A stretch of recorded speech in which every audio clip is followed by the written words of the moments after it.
everyone, this is Kyra, Coordinator of Instructional Technology, and in this video we're going to talk about the difference between a manually created course and a SIS rostered course, why that difference matters, and how to figure out if your course is SIS rostered or not. So I'm going to go over to these slides. Let's talk about the difference between a manually created course and a rostered course. So manually created courses are created by you, the teacher, using the Start a New Course button on Canvas, which you'll find on your dashboard over here on the far right-hand side, this Start a New Course button. That's one way to know if it's manually created. It will not have a SIS ID. SIS stands for Student Information System. Our student information system is ARIES. Manually created courses are not associated with the school or a term. They cannot automatically import grades to ARIES. They do not behave in a predictable way when troubleshooting, and they're for sandbox courses and non-academic courses. ARIES rostered courses or SIS rostered courses are created and updated in a nightly sync with ARIES. They do have a SIS ID. They appear automatically on your Canvas dashboard at the beginning of the year, or at the beginning of a semester, whenever a course begins. They include automatic student enrollments. They can be used to import grades to ARIES.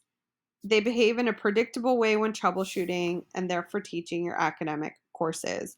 It's very important when you're teaching your academic courses that you are not teaching out of manually created courses, that you are not teaching out of your sandbox courses, that you're using the SIS rostered courses. So here's how you can tell a manually created course. A manually created course in the course settings page, course details, is not going to have a SIS ID. The sub-account will likely be manually created courses. It might not be, but if it doesn't have a SIS ID, it's not a manually created course. And the term will generally be a default term, not a term that matches your school. A SIS rostered course or an ARIES rostered course will have a SIS ID. It will look something like this. And just a side note, the last 4 digits of the SIS ID are the course code. They'll match what you see in ARIES. They do have a sub-account that matches your school. So this is Lehigh School. If you're at Branham, it will say Branham. If you're at Del Mar, it will say Del Mar. And the term will be aligned with your school schedule.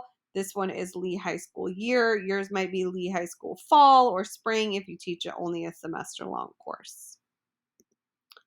So when you're cross-listing, you want to be cross-listing into a SIS rostered course and not into a manually created course. You also want to make sure that your content is being taught out of a SIS rostered course. If you have built out content in a manually created sandbox course, you can copy that content into a SIS rostered course when that course appears on your dashboard using the course import tool. And there's step-by-step directions here on how to do that. So this is if you're taking a lot of content from one course and putting it into a new course. So you're going to import course content. You're going to choose your sandbox course. You're going to choose what you want to import, and then it's going to migrate and it will tell you exactly when it's done. So that is how to make sure that you are in fact teaching out of a SIS rostered course and not out of a manually created course.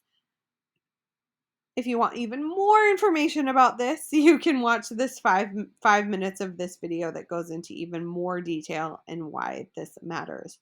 Or you can just trust me that it matters. All right, that's it. I'll see you next time.